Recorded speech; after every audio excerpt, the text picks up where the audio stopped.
media माध्यम कहवा सरकार को चाहूँगी जे आपण महिला स्कीम आनिले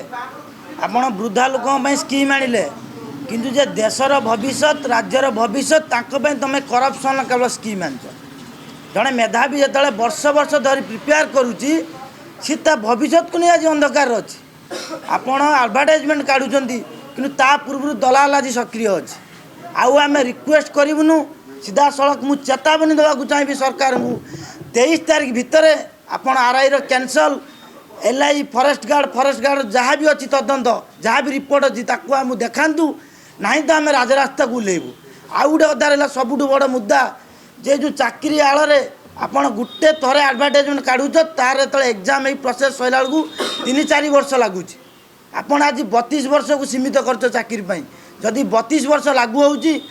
ताले उड़ीसार 70% आज छात्र छात्री आज परीक्षार वंचित हेबे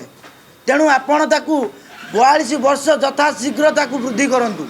नहीं तो आज उड़ीसार भविष्य आज अंधकार हो तेणु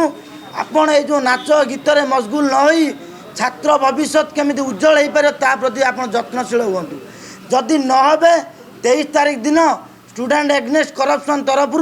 राज्यर लक्ष लक्ष छात्र छात्री आज राजरास्ता को उल्लेबे सरकार अख चक आज बंद करदे यहीटा हूँ आम चेतावनी रशीघ्र आरआई कैंसल कर